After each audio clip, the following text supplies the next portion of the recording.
Welcome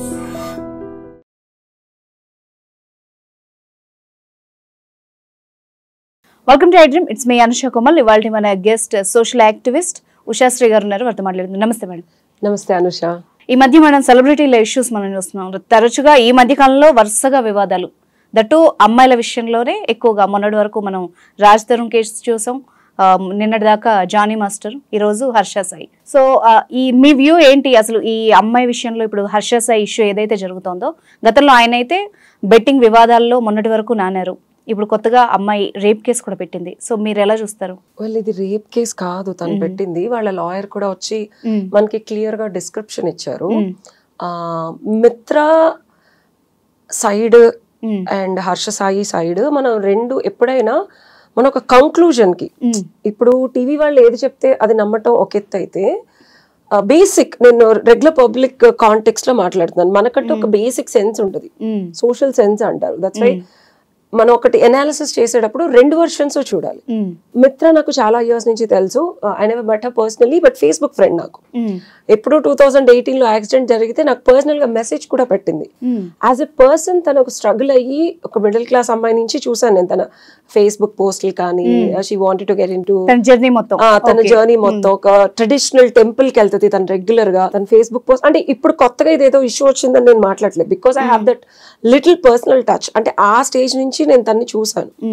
and తన parents తో temples కి వెళ్ళడం, ఆ తర్వాత నిదానంగా బాయ్స్ అనే ఒక మూవీ తీసింది.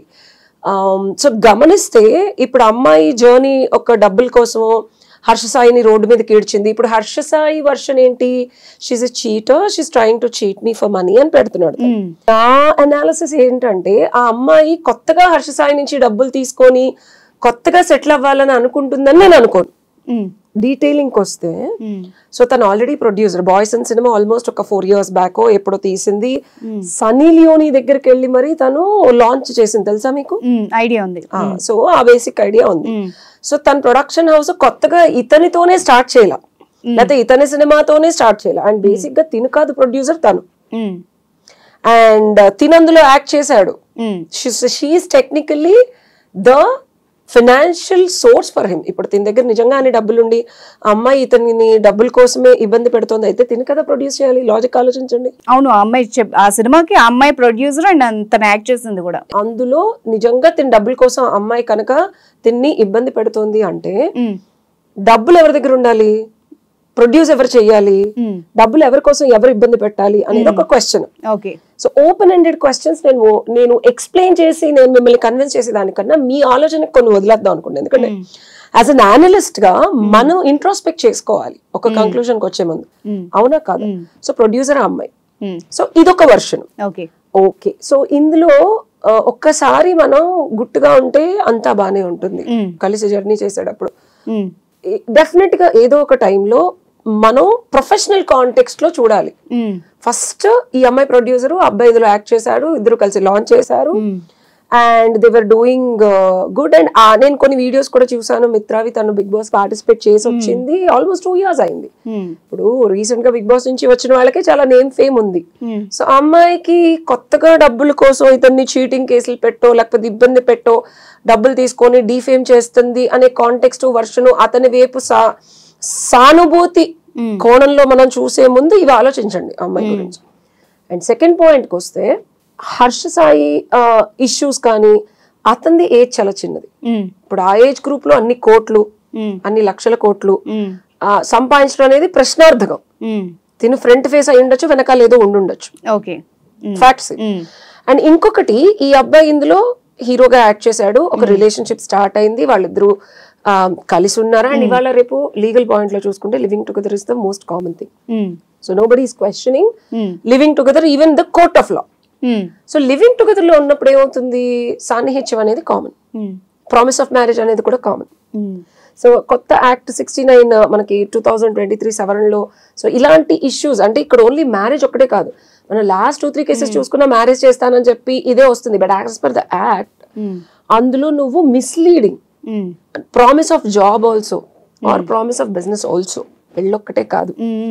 సో ఏదైనా సరే మభ్యపెట్టి లైక్ ఫిజికల్ గా లోపరుచుకున్న ప్రతిదీ ఈ యాక్ట్ కింద వస్తుంది. సో ఇద్దరు వ్యక్తులు వర్క్ చేస్తున్నప్పుడు ఏజ్లో ఉన్నప్పుడు లేకపోతే రకరకాల సిచ్యువేషన్లో ఒక రిలేషన్షిప్ ఫామ్ అయినప్పుడు ఇష్యూస్ రావడం అనేది common when they are not married. So వీళ్ళిద్దరి మధ్యలో వాళ్ళ అమ్మ ఇంకొక వీడియో కూడా రిలీజ్ చేసింది, ఇందాకే చూసాను. వీళ్ళిద్దరి మధ్యలో వాదోపవాదాలు, కలిసి ఉండడము. అమ్మాయి చాలా క్యాజువల్ డ్రెస్ వేసుకుంది, short top and pant, shirt pant లో ఉంది. సో నా వెరీ క్యాజువల్ మోడ్ లో ఉన్నారు ఇద్దరు. సో అలా ఉన్నప్పుడు చాలా జరుగుతాయి. సో ఆ చాలా జరిగిన వాటిల్లో అసలు ఆ ఫోన్ లో ఏముంది, వీళ్ళు పెట్టింది కూడా కరెక్టా కాదా, ఇప్పుడు నేను కాంట్రడిక్టరీ హర్ష సాయి కాంటెక్స్ట్ లో చెప్తున్నా. సో ఆ అమ్మాయి ఏదైతే వీడియోలు తీశాడు అదంతా నేను బ్లాక్మెయిల్ చేయడానికి రిలీజ్ చేస్తున్నాను ఇదంతా అని చెప్పి కేసు పెట్టిందో అది కూడా ప్రశ్నార్థకమే. నిజంగా నువ్వు అది చేసి 1 year నుంచి నువ్వు మభ్య పెడితే నువ్వేం చిన్నపిల్లవి కాదు, అండ్ మీరేమి లోకం తెలియని వాళ్ళు కాదు. సన్నీ లియోని కాంటాక్ట్ పట్టుకొని అమ్మాయి దగ్గరికి వెళ్ళి యాజ్ ఎ ప్రొడ్యూసర్ గా మీరు బాయ్స్ అనే సినిమాని లాంచ్ చేసి వచ్చిన ఘనత మీకు ఉన్నప్పుడు సింపుల్ ఆడపిల్లలాగా వీడియోలు తీస్తే అవి బయటకు చూపిస్తానంటే మిమ్మల్ని మీరు ప్రొటెక్ట్ చేసుకోలేనంత సీన్ లో ఉన్మాద స్థితిలో మత్తు పెట్టేశాడు అనేది ఒక వెర్రి వాదన. పెట్టిన కేసులో అదే ఉంది, వాళ్ళ లాయర్ అదే చెప్పారు, నేనేం కొత్తగా చెప్పట్లేదు ఫ్యాక్ట్స్. సో ఇద్దరి వర్షను చూస్తే క్రియేటెడ్ కుక్డ్ స్టోరీ, ఇది జరిగింది వేరు, రియాలిటీ వేరు. ఇద్దరికి ఎక్కడ నచ్చలేదు, ఎక్కడ ఒకళ్ళనొకళ్ళు నొప్పించుకున్నారు అనేది మనకి తెలియదు. ఆ పాయింట్ నుంచి ఒక డిజిటల్ వార్ స్టార్ట్ అయింది. అండ్ అదేంటి అనే దానికి వస్తే పాయింట్ 3, ఆ అమ్మాయి స్టార్టింగ్ లవ్గా కొంచెం ఇష్టంగా నువ్వంటే ఇష్టంగా మాట్లాడుతోంది, మీరు వీడియోలు విన్నారు. వాయిస్ రికార్డింగ్ లో 3 different calls ని మిక్స్ చేసినట్టు అనిపిస్తుంది. It's a confusion that's going on, but I think it's not the same call continuously, it's 3 different calls. So initial గా ఇప్పుడు నేను మీరు మాట్లాడుతున్నాను, ఇంటెన్షన్ ఇస్ ఇంపార్టెంట్ మనకి లాలో, ఇంక్లూడింగ్ మర్డర్. మనం రామ్ జెఠ్మలానీ కేసు, మన ఇందిరాగాంధీ మర్డర్, ఇంటెన్షన్ అనేది లేకపోతే ఎప్పుడైనా సరే అది ఫాల్స్ అవుతుంది. ఇంటెన్షన్ ఉంటేనే, ఇంక్లూడింగ్ క్రిమినల్ అఫెన్స్ కూడా, నువ్వేమీ చేయకపోయినా ఇంటెన్షన్ ఉన్నా క్రిమినల్ అఫెన్స్ అవుతుంది. ఒక రికార్డ్ చేసి ఇది ఫ్యూచర్ లో మనం సేవ్ చేసి దీన్ని మనం ఏదన్నా మ్యానిపులేట్ చేద్దామనే ఇంటెన్షన్ ఉంటే అంటున్నాడు తప్పించి ఆ అమ్మాయి అలా మాట్లాడుతుంటే రియాక్ట్ అవ్వట్లేదు. ఈ బ్యాక్గ్రౌండ్ ఇట్ సెల్ఫ్ చీట్ చేశాడు, ఆబ్లిగేషన్స్ ఉన్నాయి, గ్యాంబ్లింగ్ అనేది పెద్ద గేమ్, అలాంటి ఒక మైండ్ సెట్ ఉన్న అబ్బాయి ఒక అమ్మాయితో ప్రొడ్యూసర్తో ప్రపంచం కొట్టుపోలేదు, ప్రొడ్యూసర్లు కరువు లేరు, మాట్లాడితే కోట్లు తీసుకెళ్లి జనాలకి ఇచ్చే ఇతను ప్రొడ్యూస్ చేసుకోలేడా? ఆ అమ్మాయిని ఎందుకు పెట్టాడు అంటే ఈ అబ్బాయి కూడా రిలేషన్ లో ఉన్నాడు, ఏదైతే జనాలకు వినిపించాలనుకుంటున్నాడో అది వినిపిస్తున్నాడు తప్పించి రియల్ గా వీళ్ళిద్దరి మధ్యలో ఉండే సన్నివేశాలు ఘట్టాలు ఇప్పుడు ఒక అమ్మాయి అంత లీనియన్స్ ఇచ్చి మాట్లాడుతుంది, నేనంటే ఇష్టం లేదా అని ఇలా అన్ని కవ్వించి మాట్లాడుతుందంటే ఆ కవ్వించగలిగే కారణాలు ముందున్నాయి, అవి నువ్వు క్రియేట్ చేసావు, ఆ లీనియన్స్ నువ్వు ఇచ్చావు, అవేవి ఆ దాఖలాలేవి, ఆ గుర్తులేవి, ఆ రికార్డింగ్ లేవి ఇవ్వట్లా. సో నువ్వు ఏదైతే ప్రపంచానికి చూపిద్దాం అనుకుంటున్నావో దాన్ని కట్ చేసి ఎడిట్ చేసి చూపిస్తున్నావు, ఓకేనా? సో తనని మభ్యపెట్టి తనని కవ్వించి తనని ఏదో క్రియేట్ చేశాడనే కుక్కడి స్టోరీ తెలుస్తుంది. ఒక అమ్మాయి లేకపోతే ర్యాండమ్ గా వచ్చి మీరు ఒక అబ్బాయితో అలా మాట్లాడరు కదండి. కొత్త పర్సన్ ఇప్పుడు మీరు చెప్పిన వాళ్ళిద్దరు రిలేషన్ ఒక ప్రొడ్యూసర్ హీరోకి అయితే అలాంటి కన్వర్సేషన్ ఉండకపోవచ్చు. డెఫినెట్ గా ఉంది. అసలు ప్రొడ్యూసర్ హీరో అయ్యే ముందే అలా ఉంది కాబట్టి ఇలా అయ్యారనేది నా వాదన. కరెక్ట్. సో ఇది కొత్తగా ఇప్పుడు ఈ కేసు ఈ స్టేజ్ కి వచ్చి ఇప్పుడు అదొక కొత్త లా అప్లికేషన్ ఉంది కాబట్టి దాన్ని మాలాంటి లాయర్స్ దగ్గరకు వస్తే మేము దాన్ని ఒక పాజిటివ్ వేలో ఎలాగ మనం లాని ఆపాదించి కుక్ చేసి మనం దాన్ని కేసు పెట్టాలని పెట్టిన కేసు తప్పించి జరిగింది వేరు. సో అతను సరదాగా కొన్ని లక్షల రూపాయలు కోట్ల రూపాయలు జనాలకి ఇచ్చే అతను ఒక సినిమా ప్రొడ్యూస్ చేసుకోలేడా? సరే చేసుకోగలడు, తను చేసుకోలే. ఎన్నో ఆప్షన్స్ ఉన్నాయి ఇండస్ట్రీలో, ప్రొడక్షన్ హౌస్లు చాలా ఉన్నాయి, అంత తోపుగా అన్ని కోట్లు మీరు చూసారు కదా యూట్యూబ్ వీడియోలు, అన్ని కోట్లు ఇస్తానంటే ఒక వేరే ప్రొడ్యూసర్ ఒక అబ్బాయి పెట్టి ఇతను సినిమానే తీయాలనుకుంటే ప్రొడ్యూసర్ తీయలేడా? తీయగలుగుతారు. ఈ అమ్మాయి దగ్గరికి ఎందుకు వచ్చాడు మీరు చెప్పండి? ఆయనకున్న ఫేమ్ అలాంటిది కదా. ఎగ్జాక్ట్లీ. ఆ అమ్మాయి దగ్గరికి ఎందుకు వచ్చాడు? ఆ అమ్మాయిని ఎందుకు ప్రొజెక్ట్ చేసేలాగా అమ్మాయిని ప్రొడ్యూసర్ గా ఎందుకు చేశాడు? సో ఈ ఫ్యాక్ట్స్ రెండు మనం గమనించి వీటికి కనుక మనం సమాధానం తెచ్చుకుంటే అసలు వీళ్ళిద్దరూ ఎక్కడ మొదలయ్యారు, ఎక్కడ ఎండ్ అవ్వాలనుకుంటున్నారు, ఎక్కడ ఎండ్ అయ్యారు, ఈ 2 డాట్స్ మధ్యలో ఎక్కడ తెగింది, ఈ తెగిన కాగితాన్ని అతికించడానికి ఎవరు కట్ చేశారో ఎవరు అతికించాలనుకుంటున్నారు, ఈ రెండిటికి సమాధానం తెలిస్తే దీనికి కథ తెర నుంచి బయటకి వస్తే కానీ మనకి నిజాలు తెలియదు. ఇప్పుడు హర్ష సాయి గారు ఇన్స్టాలో ఒక వీడియో పెట్టారు, ఆ నిజాలు బయటకు వస్తాయి, ఇంకొకటి జనాలకి నేనంటే ఏంటో తెలుసు అన్నారు. జనాలకి హర్ష సాయి అనేవాళ్ళు ఎలా తెలుస్తుంది అంటే ఆయన రీల్స్ చూడడం మూలాన, అంటే ఆయన పర్సనల్ లైఫ్ ఎలా తెలుస్తుంది, ఇది ఒకసారి మీరే చెప్పాలి. నేను ఇమేజ్ కన్సల్టింగ్ కూడా చేశాను. ఇమేజ్ కన్సల్టింగ్ అంటే ఏంటంటే నేను ఎవరికి ఎలా కనిపించాలనుకుంటున్నానో అలాగా నా లుక్ ని, నా ఫీల్ ని, నా హెయిర్ ని, నా మేకప్ ని, యాక్సెసరీస్ ని మ్యానిపులేట్ చేయడం. ఇప్పుడు ఈ ఉంగరాలన్నీ పెట్టుకుని ఉన్నా అంటే నాకు జాతకాలు అంటే పిక్చర్ నేను ప్రొజెక్ట్ చేయాలనుకుంటున్నాను అనుకోండి, ఈ ఉంగరాలన్నీ పెట్టుకుంటా. ఎగ్జాంపుల్ చెప్తున్నా. అది జాతకాలు పిచ్చి అని ప్రొజెక్ట్ చేయాలంటే నేను వెళ్ళే ఆడియన్స్ ని బట్టి కూడా ఉంటది. నేను ఒక గుడికి వెళ్ళాను అనుకోండి, లేకపోతే జనాలందరూ అక్కడ ఎక్కువ జాతకాల గురించి ఆలోచించే నమ్మకమైన ఈవెంట్కి వెళ్తే వీళ్ళందరూ ఓ ఇది జాతకాలు అనుకుంటా. నేను అదే ఒక షూట్కి వెళ్తున్నాను, ఇప్పుడు షూట్కి వెళ్తున్నప్పుడు ఇది పెట్టుకుంటే ఓ ఇది ఏదైనా ఫ్యాషన్ కలర్ మ్యాచింగ్ పెట్టుకున్నారు అనుకుంటా. వెళ్ళే ఆడియన్స్ యొక్క మైండ్ సెట్ ని బట్టి నా ప్రొజెక్షన్ అనేది నేను ఎలా చేస్తే అలా వాళ్ళు వినాలనుకుంది వింటారు. అవును, ఎగ్జాక్ట్లీ. సో తను ప్రొజెక్ట్ చేసిన ఆడియన్స్ ఎవరు? డబ్బులు లేని వాళ్ళు, పేదవాళ్ళు, అవసరం ఉన్న వాళ్ళు, వాళ్ళందరికీ డబ్బు అనేది చాలా విలువైంది. సో తను ప్రొజెక్ట్ చేయాలనుకుంది ఏంటి, నేను ఒక భగవంతుడు లాంటి మీకు దాన ధర్మాన్ని ఉత్తమోత్తముణ్ణి అని చెప్పి ప్రొజెక్ట్ చేయాలి అని అనుకుంటే ఎవరికి ప్రొజెక్ట్ చేస్తే అలా వస్తుంది? డబ్బులు ఉన్నోడికి చేస్తే వస్తుందా? బాగా డబ్బులుండి ఓ సెలబ్రిటీ దగ్గరికి వెళ్ళి ఓ 100 కోట్లు, ఓ పెద్ద ప్రొడ్యూసర్ గారి దగ్గరికి వెళ్ళి ఓ 10 కోట్లు ఇచ్చారనుకోండి, ఆయన ఉత్తమోత్తముడు దాన ధర్ముడు అంటారా? సో తను ఇమేజ్ ని తనకి ఎలా కావాలి అంటే అలా ప్రొజెక్ట్ చేసి, సో తను ఒక ఇమేజ్ క్రియేట్ చేసుకున్నాడు. ఓకే, అసలు తను ఒరిజినల్ ఏంటి, అసలు తన ఫ్రెండ్స్ ఎవరు, తను ఎలాంటి కార్యకలాపాలు చేస్తాడు. ఇంకొక వీడియో ఒక ఆయన చెప్పాడు, నేను నిజాలు చెప్తాను, రష్యన్స్ తో తిరుగుతాడు, ఎంజాయ్ చేస్తాడు, ఇవన్నీ సామ్రాట్ మాట్లాడిందంతా కూడా మనం మొన్నటి వరకు చూసాం. సో అసలు అన్ని డబ్బులు వస్తున్నాయి అంటే అసలు తన సర్కిల్ ఏంటి, ఎలాంటి ఇన్ఫ్లుయెన్షియల్ పీపుల్ తో ఉన్నాడు, ఎలాంటి పనులు చేస్తే అన్ని డబ్బులు వస్తున్నాయి అనేది మనకి తెలియదు. సామాన్యులకు సాధ్యం అన్న క్వశ్చన్స్ కూడా రేజ్ చేశాడు ఆయన. ఒక క్యారికేచర్ అంటే బయట ప్రొజెక్ట్ చేసే ఒక బొమ్మ వెనకాల ఏదో జరుగుతోంది, అది ఎవరికీ తెలీదు. అసలు వాళ్ళకి ఈ అమ్మాయిని ఏమన్నా బెదిరించారా, లేకపోతే ఈ అమ్మాయికి వాళ్ళకి ఏమన్నా ప్రాబ్లం అయిందా, ఇప్పుడు వాళ్ళనేమీ చేయలేక ఇతన్ని ఏమన్నా చేస్తోందా, ఇప్పుడు వాళ్ళు ఈ అమ్మాయికి డబ్బులు ఇచ్చి లేకపోతే ఈ అమ్మాయిని కూడా అలానే బొమ్మలాగా వాడదామని ఈ అమ్మాయితో. బికాస్ ఇంకొక వ్యాలిడ్ పాయింట్, సూక్ష్మమైన పాయింట్ ఏంటంటే ఈ అమ్మాయి కూడా పేదవాళ్ళ దగ్గరికి వెళ్ళి కొన్ని వీడియోలు చేసింది, చూసారా మీరు? ఓకే, చూసారా? లేదండి, చూడండి వెళ్ళి. ఇవి పాయింట్స్. ఈ అమ్మాయి కూడా హర్ష సాయి పద్ధతిలో వెళ్ళి పేదవాళ్ళకి బిస్కెట్లు ఇవ్వడం ఇలాంటిది ఒక ట్రెండ్ మొదలు పెట్టింది. అంటే ఈ అమ్మాయి వెనకాల కూడా హర్ష సాయిని ఎవరైతే నడిపిస్తున్నారో వాళ్ళు కూడా ఉండే ఉంటారు. సో వాళ్ళ ఇన్ఫ్లుయెన్స్ ఉంది. సో అమ్మాయిగా ఈ అమ్మాయి ఏమన్నా చేయనందా, లేకపోతే చేస్తానని చేయలేకపోయిందా, వాళ్ళు ఈ అమ్మాయిని బదనాం చేయడానికి ఇలా చేస్తున్నారా అనేది గమనించాలి. సో ఇక్కడ కనిపించే ఒక 2 మట్టి బొమ్మలు ఆడించే ఆట వీళ్ళిద్దరిదా, వెనకాలన్న ఇంకొకరిదా? ఇది ప్రశ్న. దానికి సమాధానం మీరే వెతుక్కోండి, నాకు తెలియదు. ఓకే, సామ్రాట్ గారు ఆల్మోస్ట్ ఇలాంటి పాయింట్స్ రేజ్ చేశారు ఆల్రెడీ. బట్ ఇక్కడ చేయటము హర్ష సాయి కాంటెక్స్ట్ లోనే చేశారు ఆయన. నేను చెప్పేది ఏంటంటే మిత్ర కూడా అట్లాంటి వీడియోస్ చేస్తోంది.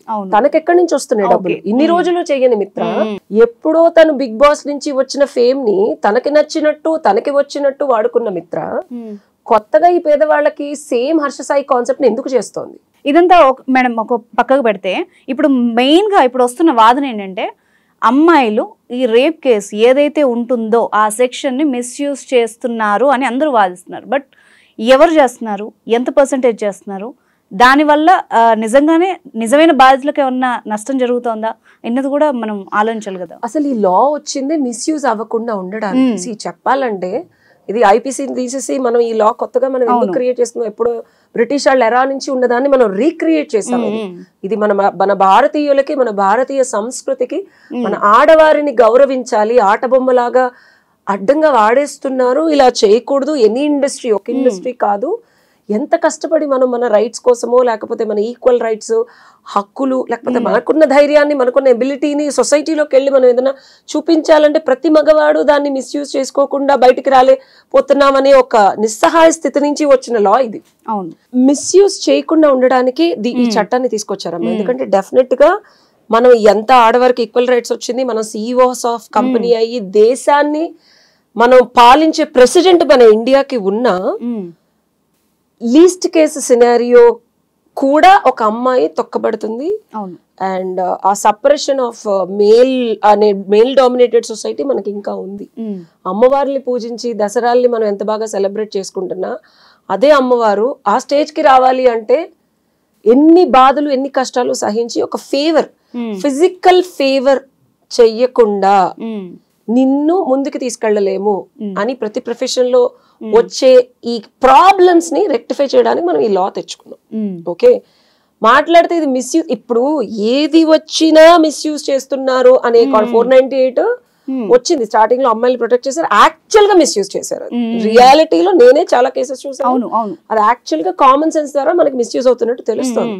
మనం ఏ కేసు తీసుకున్నా డెఫినెట్ గా అమ్మాయిలు నోరు తెరిచి మాట్లాడుతున్నారు అంటే ఇది ఒక లా ఉంది కాబట్టి మాట్లాడగలుగుతున్నారు. ఇది లేకపోతే ఏమయ్యేది? నువ్వు ఈ 3 కేసులు కన్సిడర్ చేసుకో. నేను ఇంకో వర్షన్ చెప్తాను నీకు. అసలు ఈ కేసుల కాంటెక్స్ట్ లో ఈ లా లేదంటే వాళ్ళు ఎక్కడికి వెళ్ళి ఏమని మొరపెట్టుకుంటారు? బాధితులకు మాట్లాడే స్వరం కూడా ఉండేది. ఏమని మొరపెట్టుకుంటారు, ఏమని ముందుకు వస్తారు, ఎలా వాళ్ళు అప్రోచ్ అవుతారు? లీగల్ గా పెళ్ళి అవ్వలేదు, ఎలాంటి రకమైన రిలేషన్షిప్ లేదు. సో మిస్యూజ్ అవ్వట్లేదు, కరెక్ట్ గా యూజ్ అవుతుంది. అండ్ కరెక్ట్ గా యూజ్ చేయడానికి సందర్భాలు కూడా అలాగే ఉన్నాయి. పెళ్లి కాకుండా ఉండే relationships, professional relationships, irrespective of what అబ్బాయిలు కలిసి పనిచేసేటప్పుడు డెఫినెట్ గా వచ్చే ప్రాబ్లమ్స్ ని రెక్టిఫై చేసేటప్పుడు సొల్యూషన్స్ ఇవి. ఇప్పుడు మేడం ఇక్కడ ఇంకొక పాయింట్ మాట్లాడాలి. అందరూ ఏమంటున్నారంటే ఈ సెక్షన్ ని మిస్యూజ్ చేస్తున్నారు, అమ్మాయిలు వాడుకుంటున్నారు, కొందరు అమ్మాయిలు వాడుతున్నారు అంటున్నారు. మరి ఈ స్పృహ ఆ వాడబడుతున్న అబ్బాయికి కూడా ఉండున్నట్టయితే మరి ఇలాంటి ఒక సెక్షన్ ఉంది, రేపు నేను ఇలాంటి పని చేస్తే అది గనక చెడితే ఇలాంటి సర్కమ్స్టాన్సెస్ వస్తాయన్న స్పృహ అతనికి కూడా ఉంటది కదా. అసలు పెట్టింది అందుకు నాన్న, అసలు పెట్టిందే నువ్వు ఒక అమ్మాయిని ఒక ఫేవర్ కోసం వెళ్ళి అడిగే ముందు రేపొద్దున్న నువ్వు అది ఫుల్ఫిల్ చేయలేకపోయినా, తేడా వచ్చినా నువ్వు అసలు అడగకుండా ఆపటానికి సొసైటీని ఒక నార్మల్ గా ఎవరి పని వాళ్ళు చేసుకుంటూ ఇబ్బందికరమైన పరిస్థితుల్లోకి అమ్మాయి తోయబడకుండా ఉండడానికి, అబ్బాయి కాన్షియస్ రావడానికి ఇలాంటివి జరగడం మంచిదే. అసలు ఈ సెక్షన్ ఇలా ఎలివేట్ అవడం కూడా మంచిది. ఎందుకంటే అయ్యయ్యో రేపొద్దున నా జీవితం ఇలా అయిపోయింది అని అమ్మాయి ఏడిచే సిచ్యువేషన్ కి రాకుండా ఉండడానికి పెట్టిన సెక్షన్, ఏడిపించకుండా ఉండే అబ్బాయిలకి బుద్ధి చెప్పడానికి. వాళ్ళు కూడా 1-10 సార్లు ఆలోచిస్తారు ఇలాంటి ఇన్సిడెంట్స్ వల్ల. ఆలోచించడం కాదు, అసలు భయపడాలి. ఆలోచించడం, ఆలోచించి ఆగుతారా ఆగరా అనేది ఎవరికి తెలీదు. భయపడితే ఆగుతారు. That is the solution. So నేను చెప్పేది ఏంటంటే ప్రొఫెషన్ గా ఉన్నప్పుడు ప్రొఫెషన్ గా చేయండి. అప్పుడు మనం అగ్రదేశాల కన్నా ఇండియా ఇంకా చాలా ముందుకెళ్తుంది. ఇప్పుడు నేను US నుంచి 2 days అయింది వచ్చి, అక్కడ ఇంత ఫార్వర్డ్నెస్ ఎందుకుంది? ఫ్రెండ్ జోన్ అంటే ఫ్రెండ్ జోనే, రొమాంటిక్ రిలేషన్ అంటే రొమాంటిక్. అక్కడ ఇంకా చాలా కఠినంగా ఉంటాయి కదండి లాస్ కన్నా. ఇక్కడ నేను ఒకటి చాలా సున్నితమైన పాయింట్ చెప్తాను అనుష. అక్కడ రిలేషన్షిప్, ఎస్పెషల్లీ ప్రొఫెషనల్ రిలేషన్షిప్ అంటే ప్రొఫెషనల్ ఎథిక్స్ ఫాలో అవుతారు. ప్రొఫెషన్ ని పర్సనల్ రిలేషన్షిప్ ని కలిపి రచ్చ ఎన్ని కేసులు ఉంటాయి, రచ్చ చేసుకోరు అక్కడ. అండ్ వైఫ్ అండ్ హస్బెండ్ కూడా ఇద్దరు కలిసి మంచి క్వాలిటీ టైం స్పెండ్ చేసి హాయిగా ఉంటేనే కలిసి ఉంటారు. లేకపోతే 15 పెళ్లిళ్ళన్నా చేసుకుంటారు, అస్సలు ఫీల్ అవరు. సచ్ దట్ ఏంటంటే నీకు ఒకటి చేస్తాను, నువ్వు నాకు ఇది చెయ్యి, నువ్వు ఇది చేయకపోతే నేను ఇది చేస్తాను, నా ప్రాబ్లం ఉండదు. There are very clear about what they want, what they give. నాకు ఈ ఫేవర్ కావాలంటే నేను నీకు డబ్బులు ఇస్తా, ఈ డబ్బులకి ఇది చెయ్యి. లేదా నువ్వు నాకు రిలేషన్ అంటే నేను నీకు ఇది ఇస్తా, నువ్వు నాకు ఇది. అంతే. కానీ మన ఇండియాలో ఏంటంటే half Indian culture, half American culture, half Russian culture, half Napoleon culture అన్ని మిక్సీ కొట్టి మిక్స్డ్ ఫ్రూట్ జ్యూస్ వేసుకున్నాం మనం. సో ఈ మిక్స్డ్ ఫ్రూట్ జ్యూస్ లో మనం స్ట్రా వేసుకొని తాగుతామా, సిప్ చేసి తాగుతామా, లేకపోతే కింద పడేసింది నాకి తాగుతామా మనకి తెలియట్లేదు. సో ఇందువల్ల మనకి ప్రాబ్లమ్స్ వస్తున్నాయి.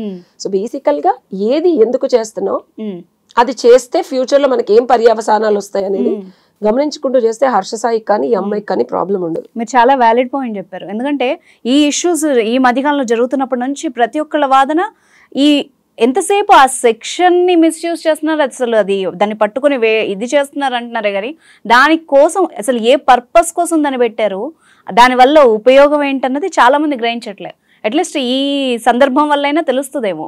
కానీ మేడం మనము ఈ మధ్యకాలంలో మనం చూసాం సెలబ్రిటీస్ని సెలబ్రిటీస్ లాగానే చూడాలా అంటే జనాలు చూసే విధానం ఎట్లా పెట్టుకోవాలి. ఇప్పుడు హర్ష సాయే చెప్పాడు, నేనేంటో జనాలకు తెలుసు అంటే. వాళ్ళని మనం తెర మీద చూస్తాం, వాళ్ళ ఇన్నర్ ఫీలింగ్స్ ఏంటి, వాళ్ళ లైఫ్ ఏంటి, వాళ్ళ అనుభవాలు ఏంటి, వాళ్ళ మైండ్ సెట్ ఏంటని మనకు తెలియదు. దాన్ని చూసి మామూలు జనాలు ఇన్స్పైర్ అవుతారు ఎక్కువగా. సో ఎట్లా చూడాలి కామన్ మెన్ సెలబ్రిటీని? That's very beautiful question Anusha. Celebrity అనేది ఒకప్పుడు మెడోనా ఆ టైంలో సినిమాల్లో బాగా ఫేమస్ అయ్యి అలా ఉన్న వాళ్ళు సెలబ్రిటీస్ అయ్యేవాళ్ళు. వాళ్ళ పర్సనల్ లైఫ్ చాలా తక్కువ తెలిసేది. మీడియా వెళ్ళి ఫోటోలు తీసి డయానా, క్వీన్ డయానా వీళ్ళంతా చచ్చిపోయే స్టేజ్ కూడా వచ్చారు. బికాస్ వాళ్ళ పర్సనల్ లైఫ్ ని వాళ్ళు ప్రొజెక్ట్ చేసే లైఫ్ ని. సెలబ్రిటీ అంటే ఇది పర్సనల్, నాకు ఈ టేప్ చేయి నీకు కనిపించట్లా, ఇది ప్రొజెక్ట్ చేసే లైఫ్. సో నేను ఇది ఇలా చేయను, ఇది ఎప్పుడు ఇలాగే ఉంటది. సో నేను చప్పట్లు కొడుతుంటే సౌండ్ వస్తుంది, నేను చేసే పని వల్ల నాకు సెలబ్రిటీ ఇది వస్తుంది. సో ఇది ఎప్పుడు డిఫరెన్షియేషన్ పెట్టుకుంటారు సెలబ్రిటీ అనేవాళ్ళు. ఇలా ఎప్పుడు చూపించరు. చూపిస్తే ఇది పోతుంది వాళ్ళకి, సెలబ్రిటీ అనే క్రెడిబిలిటీ పోతుంది. ఇప్పుడు చాలా ఏజెస్ నుంచి సెలబ్రిటీ అనే స్టేటస్ లో ఉన్న వాళ్ళ పర్సనల్ లైఫ్స్ గమనిస్తే హాలీవుడ్ యాక్టర్స్ చాలా మంది మానసిక దౌర్బల్యానికి, ఇంక్లూడింగ్ మైకేల్ జాక్సన్. నువ్వు ఏ celebrity life style personal life కన్నా తీసుకో. సో వెరీ వెరీ వెరీ నేను దుర్బలంగా ఉంటుంది అని చెప్పి కంక్లూడ్ చెయ్యాను, కానీ చాలా లోన్లీగా, డ్రగ్ అడిక్ట్స్ గా అండ్ చాలా ఇన్ఫ్లుయెన్షియల్ పీపుల్ తో వీళ్ళ కనెక్ట్స్ ఉంటాయి. అవును, నాకు రీసెర్చ్ ఇష్టం. యాజ్ ఎ లాయర్ అసలు వీళ్ళు ఎందుకు చనిపోయారు కొన్ని చదివితే అప్పట్లో అమెరికన్ ప్రెసిడెంట్స్ తో కూడా ఆవిడ కనెక్ట్స్ ఉన్నాయి అండ్ ఆవిడ డెత్ సస్పీషియస్. అవును. సో ఇలా చూస్తే ఇప్పుడు మనము ఈ సెలబ్రిటీ అనే స్టేజ్ కి చాలా కష్టపడితే కానీ వెళ్లే వాళ్ళు కదా. ఇవాళ రేపు ఇన్స్టాగ్రామ్ లో, ఫేస్బుక్ లో, యూట్యూబ్ లో వల్ల సందులో ఉన్న కుర్చీని మడత పెట్టే సాంగ్ అంకుల్ కూడా సెలబ్రిటీ. అవును, ఫేమీజీగా వస్తాం. ఎగ్జాక్ట్లీ. సో అలా సెలబ్రిటీ అయిన ప్రతి ఒక్కళ్ళకి సెలబ్రిటీ అయిన తర్వాత నుంచి పాపం మన కుమారి ఆంటీ కూడా కొట్టు మూసుకోవాల్సి వచ్చిన పరిస్థితి. సో వీళ్ళు పర్సనల్ లైఫ్ ని హ్యాండిల్ చేయగలిగే పద్ధతి, పరిష్కారం రెండు ఉండవు వీళ్ళ దగ్గర.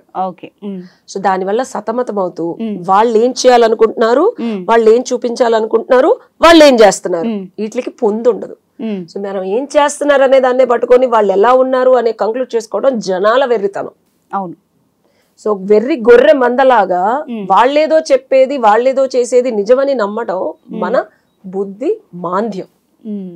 సో వాళ్ళు హర్ష సాయి జనాలకి తెలుస్తుందంటే నువ్వు హెల్ప్ చేసిన వాళ్ళు, నువ్వు ప్రొజెక్ట్ చేస్తే నువ్వు శబాష్ శబాష్ శబాష్ అని చప్పలు కొట్టిన వాళ్ళకి తెలుస్తుంది. అలాగా జ్ఞానం ఉన్న వాళ్ళు, నీలాగా ఆలోచించగలిగే వాళ్ళు, జ్ఞానం లేకపోయినా ప్రతి ఒక్కడు భగవంతుడు బుద్ధి పెట్టాడు. మనం జస్ట్ ఒక చిన్న ఆలోచన కనుక బుర్రలో వేస్తే జ్ఞానం లోపల నుంచి వస్తుంది. ఒక్కటే ఒక ప్రశ్న, సమాధానం కాదు మనకి, ప్రశ్న వేసుకోండి, సమాధానం లోపల నుంచి వస్తుంది.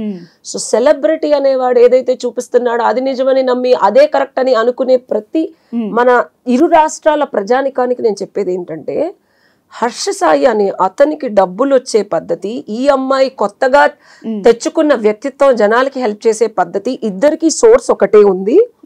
ఆ సోర్స్ ని వీళ్ళిద్దరూ యూజ్ చేసుకొని మిస్మానిపులేట్ అవ్వటం వల్ల ఈ ప్రాబ్లం వచ్చింది. ఇది నేను చెప్పే అనాలిసిస్. దానికి వీళ్ళిద్దరి మధ్యలో ఒక రిలేషన్షిప్ అనేది ఫామ్ అయి ఉంటుంది. ఈ వెనకాలన్న నడిపించే వ్యక్తుల్ని పక్కన పెడితే యాజ్ అమ్మాయి అబ్బాయి ఏజ్ లో ఉన్న వాళ్ళ ప్రకారం వీళ్ళిద్దరికి జరిగి ఉంటుంది. అతను ఏదో ప్రామిస్ చేసి ఉంటాడు, ఈ అమ్మాయి ఏదో. నాకు తెలిసి మిత్ర డబ్బుల కోసమే చేస్తుంది అనేది నేను అసలు కొట్టేస్తాను. Because I have seen her. అమ్మాయి ఆల్రెడీ డబ్బులు సంపాదించింది. మీ అనాలిసిస్ చాలా క్లుప్తంగా, చాలా క్లియర్ గా ఉంది, 100% క్లియర్ గా ఉంది. అసలు అన్ని పాయింట్ ఆఫ్ వ్యూస్ చూసారు, మాట్లాడుతున్నారు. అసలు అమ్మాయి డబ్బుల కోసం చేస్తోంది. హర్ష సాయి ఏదైతే మీకు చెప్పాలి, జనాల్ని నమ్మించాలి నా డబ్బుల కోసం, అరే అసలు నువ్వెవర్రా, నీ దగ్గర ఎవర్రా చెప్పింది డబ్బులు ఉన్నాయని? ఆ ఇచ్చేవాడు ఆపేస్తే నిన్ను చంపేస్తే నువ్వెవరు? నీ వెనకాల అమ్మాయి ఎందుకు పడుతుంది? అసలు నీ దగ్గర డబ్బులు ఉన్నాయని చెప్పి ఎవడు నమ్ముతున్నాడు? ఆ అమ్మాయి నమ్మిందని నువ్వు మమ్మల్ని ఎందుకు నమ్మిస్తున్నావు అని జనాలు ఆలోచించాలి. ఇది నేను చెప్పట్లా, అర్థమైంది? ఆ చిన్న ఆలోచన చేయండి, సమాధానం మీకే వస్తుంది. సో ఓవరాల్ గా ఈ రిలేషన్షిప్స్ ఏదైతే పెట్టుకుని, లేకపోతే ఏదో కావాలి కాబట్టి గివ్ అండ్ టేక్ పాలసీలో ఎవరైతే ఇందులో పడుతున్నారో అమ్మాయిలు కానీ అబ్బాయిలు కానీ, ఓవరాల్ గా ఈ కేసెస్ ని చూస్తే ఏం తెలుసుకోవచ్చు, ఏం నేర్చుకోవాలి? ఇంకోటి చెప్తాను అనుష, ఇది కూడా వింతగా ఉండొచ్చు. ఓకే, మనం అమ్మాయిల ప్రొటెక్షన్ కి, అమ్మాయిలు దీనికి లా వచ్చిందని చెప్పానా, అమ్మాయిలు కూడా, నేను వాళ్ళని కూడా తప్పుపట్టను. అవసరాల కోసమో కెరీర్ లో ముందుకెళ్ళటం కోసమో ద గివింగ్ సెక్షువల్ ఫేవర్స్. ఇది కొంచెం వెర్రిగా ఉండొచ్చు. నేను కొంచెం నాకు కింద కామెంట్లు వచ్చినా నేనేం ఫీల్ అవును. ఫ్యాక్ట్స్ ఎప్పుడు బిటర్ గానే ఉంటాయి. సో ఇచ్చేటప్పుడు వీళ్ళకి తెలుసు, తీసుకునేటప్పుడు వాళ్ళకి తెలుసు. తెలిసి ఇచ్చినప్పుడు కేసు పెట్టడం మందే తప్పు. కన్సెంట్ తోనే జరుగుతాయి ఇవన్నీ. ఇష్టం లేకుండా రేపులు చేసేసి సంవత్సరాలు కలిసి ఉండరు. ఇది ఇంకో పాయింట్, జాగ్రత్తగా విను.